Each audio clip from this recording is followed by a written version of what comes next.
Hello and welcome to this Chattanooga Faith Work Culture Lunch and Learn event.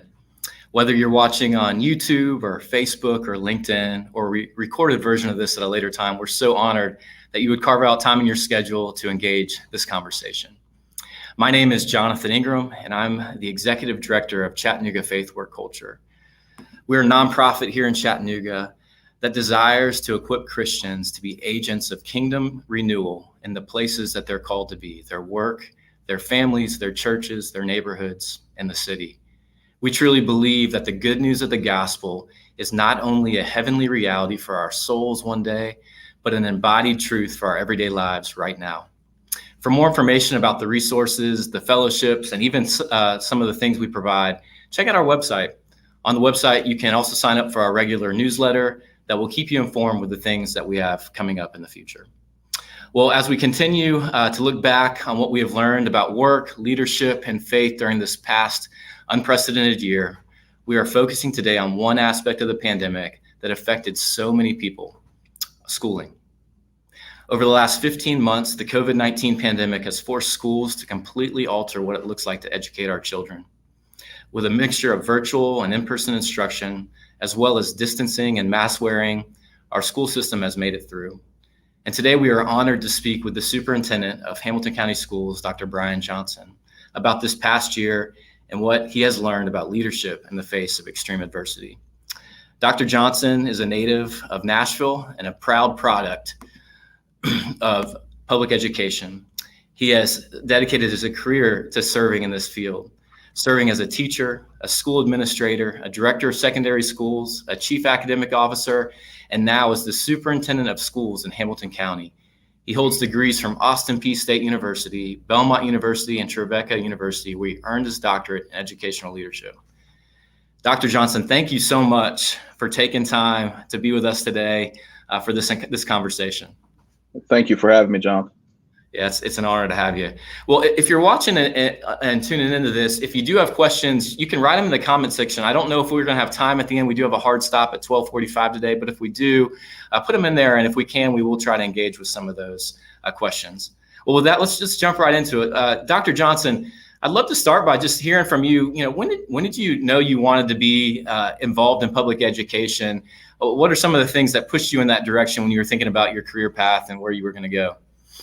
Yeah, well, my mother was a social worker and a caregiver, and so always had a service-centric professional career. My father was and is still a pastor, and so I saw both of them always engaging and serving and giving of themselves.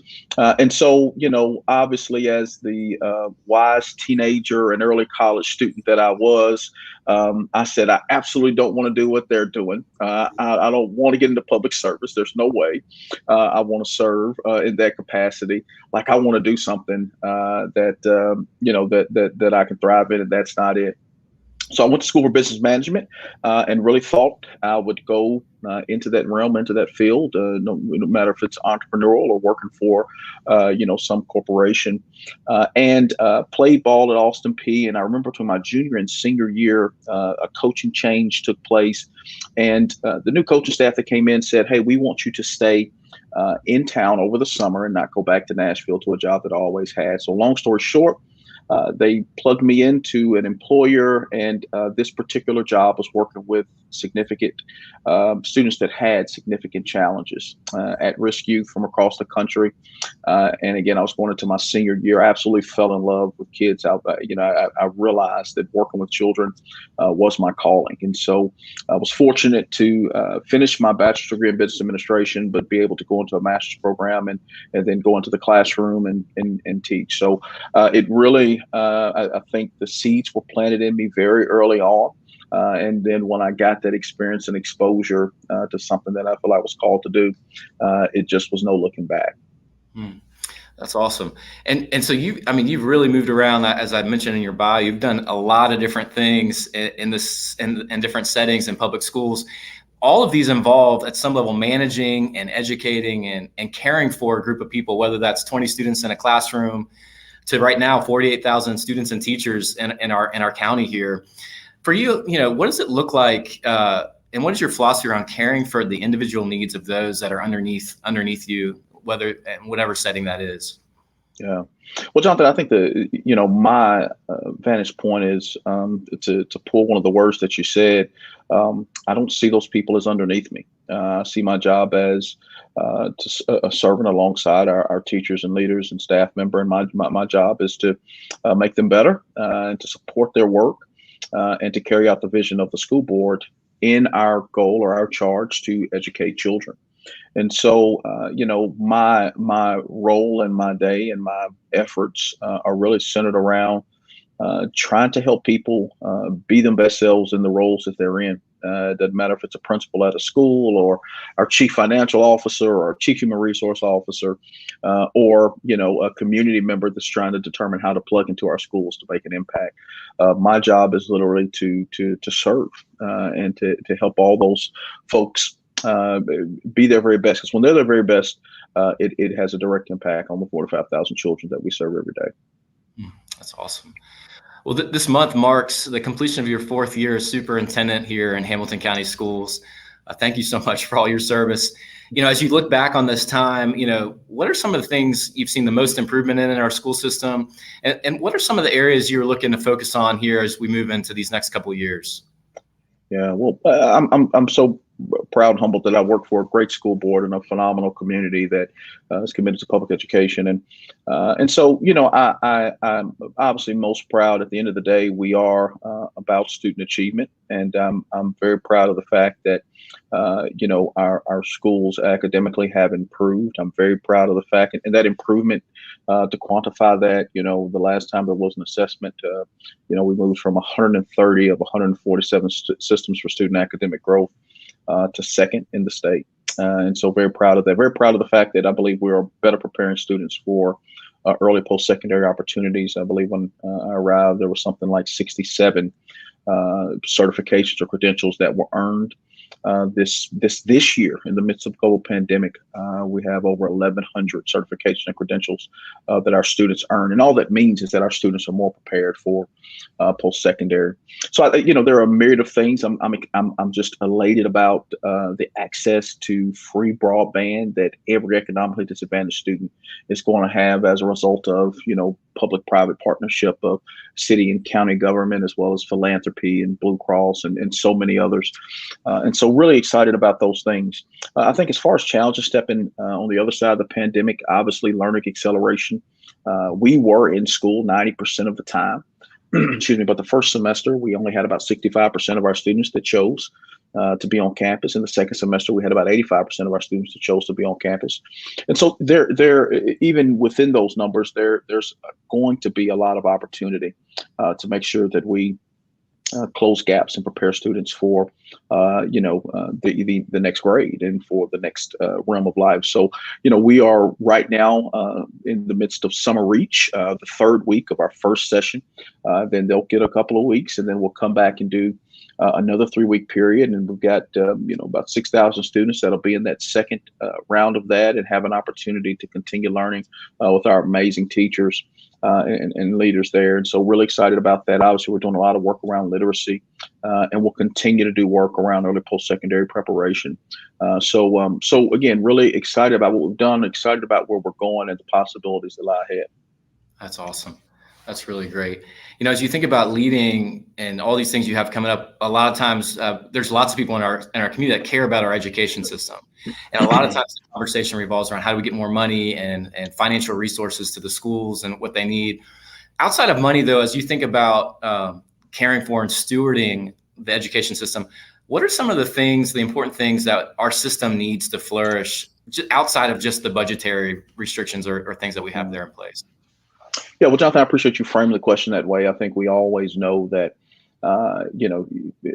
resources in particular, talking money is always a thing that can get you, keep you from moving and talking about some of the real opportunity. I always share that, that students are in school in their K-12 lives only about 20% of their K-12 time. They spend about 80% of their lives while they're in K-12 outside of the schoolhouse. And so it becomes incumbent upon us to, whether it's faith-based organizations, nonprofits, what have you, it's really important that partners continue to step up and say, how can we impact that 80% of the time that students are out of school? Whether that's, after school programming, summer program, we have a bunch of summer partners that are working with us in our summer reach program. Whether it's before and after school programming, whether it's summer program, those things are and do become really, really important, because within that 80%, the more of that 80% of the time that they're out of school, we can make impactful, we can make intentional, the more likely we are to position that student and that family ultimately for success. And so we need business partners and faith partners and community partners in general, just to step up and say, hey, we're in. And we have so many that are doing that, and always welcome others that want to come to the table and help us figure out how to develop programming to support our students that are from diverse communities with very diverse needs. That's awesome. This wasn't on a list of questions I gave you, but is there any good examples that come to your mind right away of partnerships that are currently going on that you could highlight?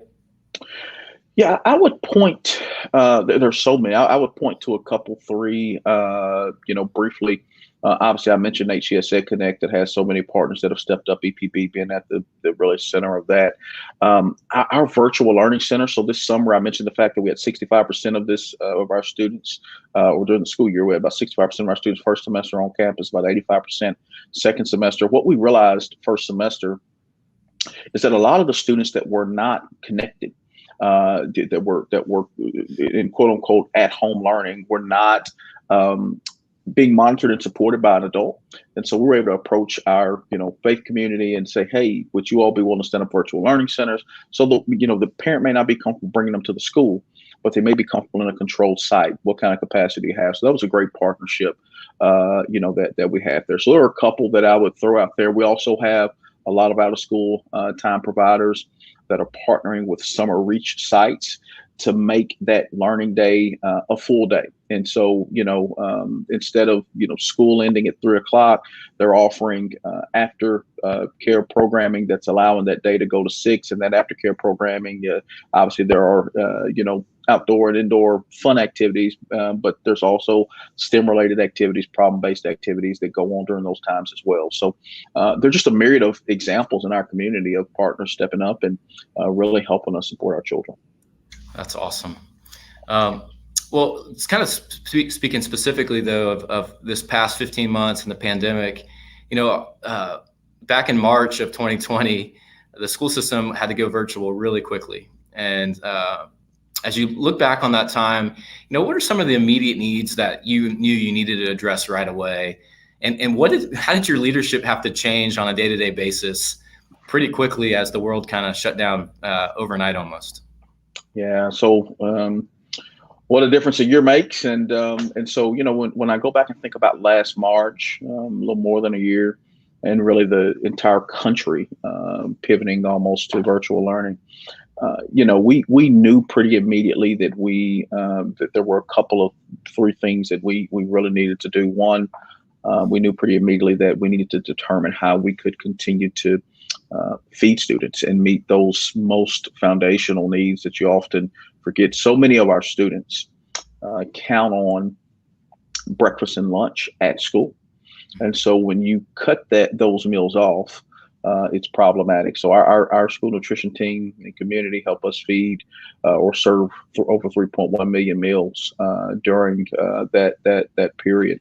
So we knew we needed to do that. We knew that we needed to get students access to technology. Fortunately, our board had already approved students in grades 6 through 12 each have an individual Chromebook, but we needed to organize so that we could get our students in grades 3 through 5 that did not have access to a Chromebook, get them access to a Chromebook. And then thirdly, we knew that we needed to support schools and teachers in whatever way we can. And so whether that was, training on how to use a platform or literally having to copy, some of our schools had to copy packets and get the work to kids. We wanted the learning to continue, as much as we possibly could during a very disruptive time.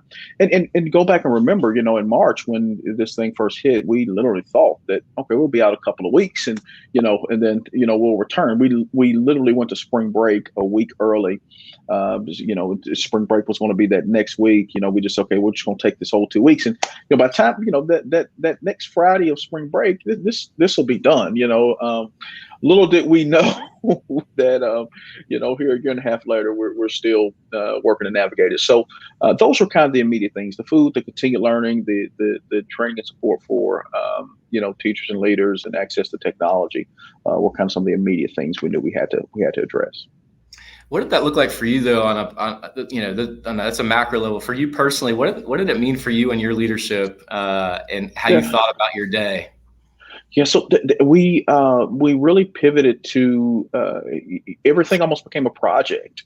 So it was a lot more project management centered. We really, all of the, and I hate to say this, but it supports the strategic plan. But I think so many leaders like, we live in the strategic plan, how we accomplish the strategic goals. We were in a crisis moment. And so we almost had to take the strategic plan and say, okay, the core tenet of the strategic plan says that we want to support all children and make sure that all children are prepared.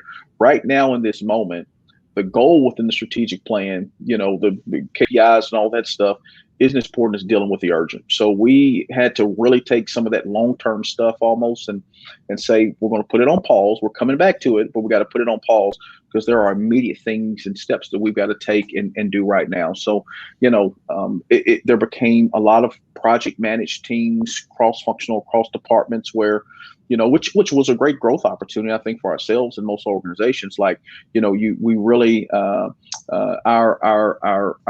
transportation team had to really pair closely with our school nutrition team, that had to really pair closely with our schools, that had to really pair closely with teaching and learning, because we needed to get food on the buses, also learning packets on the buses, and we needed to do it in a time and in a way that the school really needed, things to start. So there was a bunch of project management with individual things that we knew we needed to accomplish.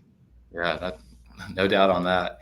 Well, as you made it through the last end of the spring semester and went into the summer break, really with no end in sight of when the pandemic would be over or what it would mean for the next school year. So as you thought about going in this past school year, the 2020, 2021 school year, what did it look like to communicate a vision to the different constituents? And, I'm thinking specifically of parents, but also your teachers and what it was going to look like to lead schools in this 2020, 2021 year when it just felt very unknown and up in the air. How are you all thinking about that? And what was the communication that went out and your vision for that to those that were serving alongside of you?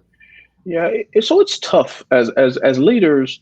I think that, when you're serving as a leader, people look to you for the answers. And I always tell folks that I have very few answers. My job is to get answers and to synthesize as much information as possible to make great recommendations.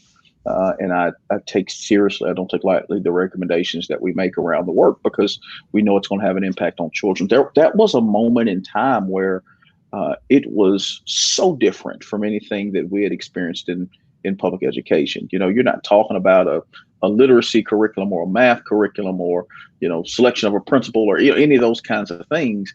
Like, this is a whole new realm. We're dealing in, the health, our principals and teachers and leaders almost became quasi health professionals and, had to navigate students in class and out of class that I'm Zooming with, and I got a group of students in front of me. So in that season, we had to really be comfortable with communicating. We don't necessarily know the answer, but we're going to work to get to as many answers as possible. And our focus really pivoted to, how do we create some frameworks to help people understand kind of how we're approaching this unknown season? And so that's when the phasing criteria came in, and, we're going to communicate on this cadence, and, here's what you can expect, and we're going to reevaluate it here, and we've got to reopen in task force. So what we tried to do was to put structures in place, in acknowledgement, or, making the concession that we don't know the answers. but here's how we're going to think through it. And ultimately, I think it worked out. Obviously, we got to a point, we got into the second semester, we were able to pivot away from the phase tracker, but it served its purpose during a very tumultuous season in which, candidly, we couldn't get clarity at the national level, at a state. There was just, everybody was trying to figure it out in the midst of global pandemic. Wow. One of the things that has definitely come out this past year is that there has been a difference of opinions about the virus and the best ways to move forward and make decisions in the midst of the pandemic.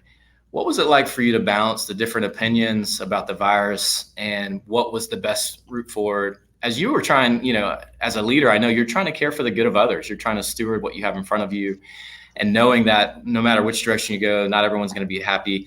What are ways that you thought through that as a leader, and things you just had to come to grips with? Yeah. Excuse me. So, the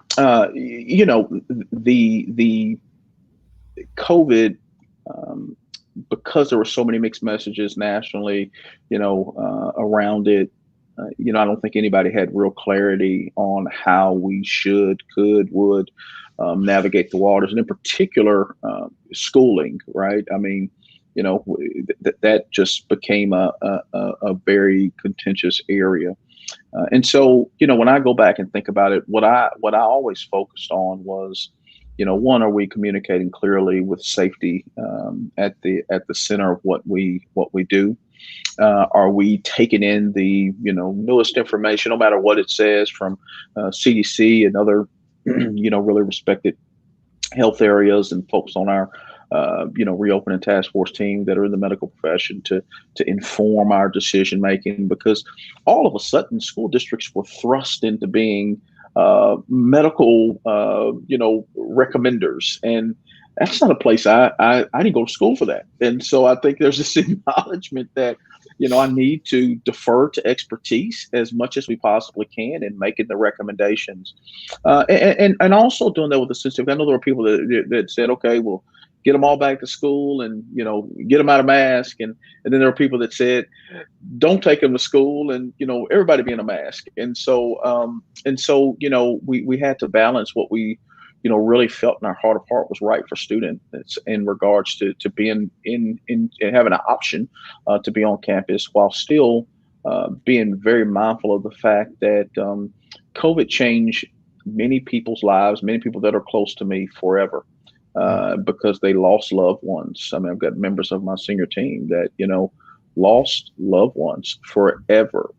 And so, that's the challenging place we were in. Oh, by the way, we had teachers and leaders and staff members on the front lines, that also may have had folks that were medically fragile at home that are trying to, take in information, understand what risk they're putting themselves at.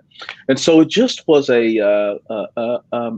it was a moment, a season to remember, a season to that I believe ultimately, will make you better, but a very challenging season, no doubt. Yeah, it's a good way of putting it, because it's more than the 48,000 is not just numbers on a page. These are people's lives. That's right. And as a leader, viewing that as relationships. Yeah, that is something to balance for sure. Yeah. Well, this last 15 months, looking back, it's been a challenging time. And I wonder, as I think about even just, we've had to reimagine so many things, right? Just even the fact that we're having a conversation this way, 15 months ago, we'll be trying to do this in person more so than we are now. As you think about the education system and what it means to educate our children, has anything in your philosophy changed in light of what's happened? And then what are some things, though, that have definitely been reaffirmed in you that are really important to the process of educating our children? I think so much has changed. Obviously, I think to your point, Jonathan, the leveraging of technology as an asset to enhance learning. I believe we've learned new and innovative ways to engage students and to engage families and to engage community members in really important work. We understand everybody lives busy lives. I can imagine us. I can see us in the go forward having virtual community meeting options as well as in-person community meeting options, and really taking advantage of that. I can see us using technology in different ways in the classroom, and I've already seen so much of that. I think it's also reaffirmed the importance of an intentionality with making sure that our students and our teachers and our schools have access to high quality instructional material, and really are being intentional about the quality of instruction that's taking place on the day-to-day and the exposure of students to great level content. And so basically what that education jargon means in a nutshell is, if it's a fourth grade student, let's get them access to great curriculum resources. Let's teach it with intensity and fidelity, and let's make sure that we come in and intervene in a very intentional way. What the pandemic did was exposed some disparities that we knew that were kind of lying underneath the surface. We talked about things like, in truth, things like technology, broadband access. We knew that was a challenge in the urban community. We knew that was a challenge in the rural community and other pockets in between. Well, when we really thought we'd send kids home with devices. Everybody goes home, everybody's good. And then we start hearing pretty quickly from teachers, well, yeah, they've got a device, but I've got 6 kids in my third period class that can't log on because, they live in the extreme northern end of the county, or they're in the, urban core, and they don't have access, whatever it is. And so it really made very clear some of the underlying things, the food insecurity, the things that you don't even, that you kind of take for granted. When a pandemic hits, you realize how significant it was. So there are many things about schooling that I think we're going to continue to leverage post-pandemic that we learned as a result of obviously this unprecedented season. Yeah, as you think about that too, on the flip side of that, leveraging that stuff, are there things though that you think definitely do not need to change? Like, where is technology's limits, and what are the things as far as when you think about pedagogy and teaching that we definitely feel more strongly about?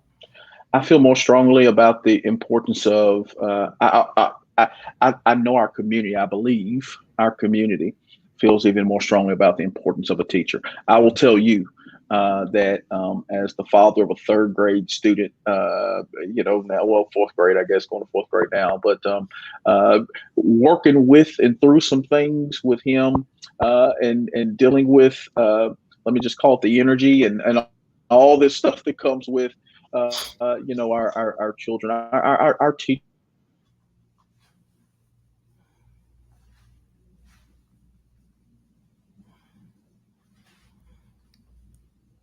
Might have lost you there for a second, Dr. Johnson. Are you still with us?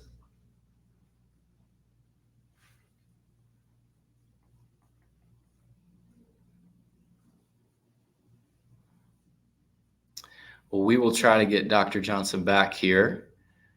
I'm going to see if I can get him here. But just a reminder, as we look to see if we can get him back, that if you do have questions, we will have, it looks like we'll have a few minutes at the end if people have questions they want to ask him directly. So let me see real quick if I can get him back. So stay tuned, and we will get this going.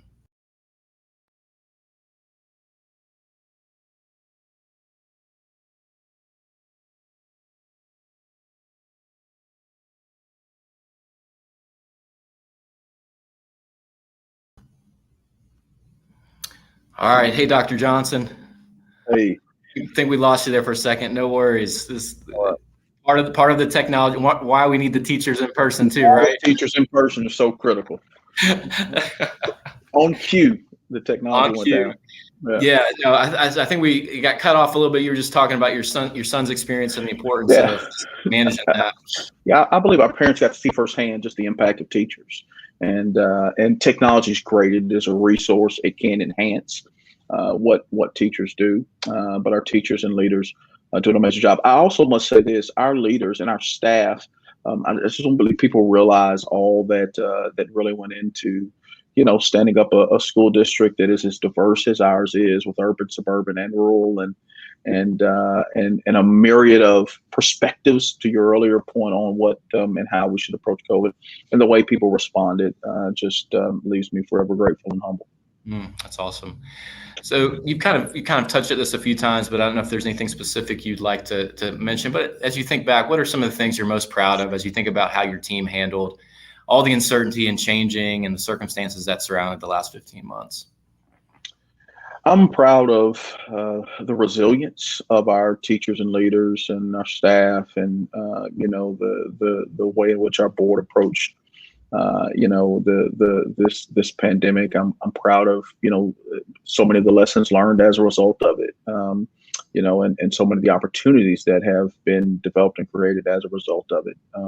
When I think about, and I've mentioned several times, whether it's broadband access, whether it's having new community partners that, maybe, prior to the pandemic weren't at the forefront, that, said, hey, how can we help? Because we know you all have your hands full, and now you've got a different level of connection with some of those people as a result that's going to pay dividends in the go forward. There are so many things that I'm really, really, really proud of. Ultimately, I'm proud that we were in school 90% of the time. We were on campus 90% of the time, and for a large urban, suburban, and rural school system, that's pretty amazing. And the way in which we did it, for the most part, the precision and intentionality in the way in which we did it, it's not just, I think, caused local recognition from that standpoint, but there are people, frankly, across the country that have really taken notice of the way our county and this community approached this global pandemic. So we're very proud of those things. That's awesome.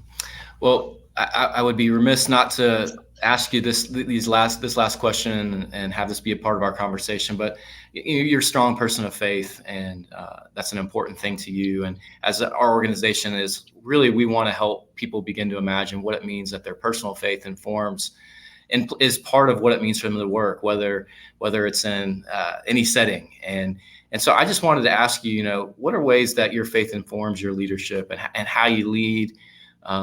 And what has it meant for your walk with Jesus in this past 15 months? Yeah. So, I believe that my faith has absolutely, if it wasn't already strong, it's got nothing but stronger now. I think you realize, how quickly things can change and how much you don't control. And I'm an educator, I'm a teacher, and we make lesson plans and lesson plans for the lesson plans because we want everything to be pretty orderly. This was a chaotic season in which we had no control, we could get no answers, and so really leaning and depending on Christ and understanding that there are things and times and situations in which you have to fully depend on Him. I think also, the reality that we have been in a very kind of, it's an extension to that control. I think we've talked a lot about the global pandemic, and we know that's there.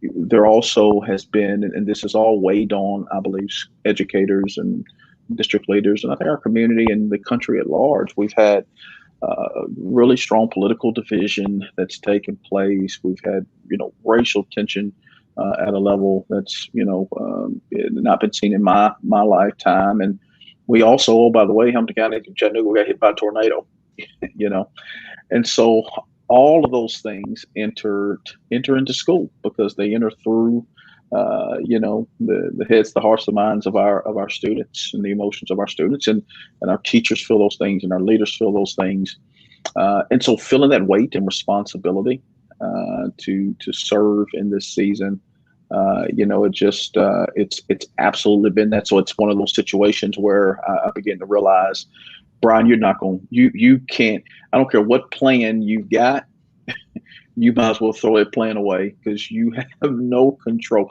I still want you to create the plan, write the vision, to make it plain, right?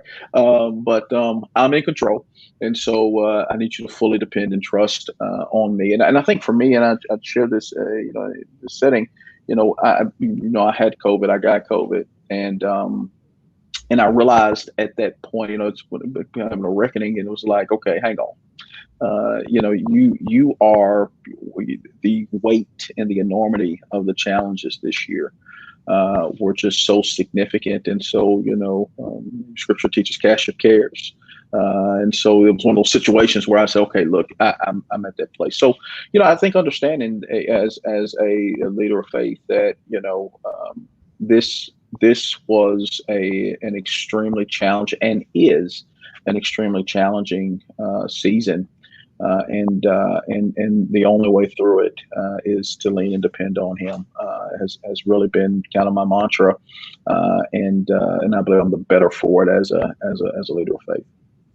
Yeah, that's good. I was thinking too, just a lot of your other answers around viewing your role as serving those underneath you, and I think about Jesus and this idea that He came not to be served, but to serve and to give His life away. And in so many ways, that's what you've done, and is give of your time and what God's given you for the sake of the kids that are coming through our system, and the teachers that are given of their time and sacrificing to be in the classroom.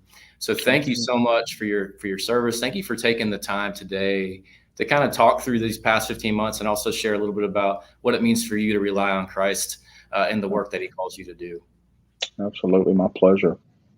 Well, I'm gonna take you off the screen, but thank you so much, Dr. Johnson, and it's been an honor to have you here with us today. Thank you very much. Have a good day. Thank you for having me.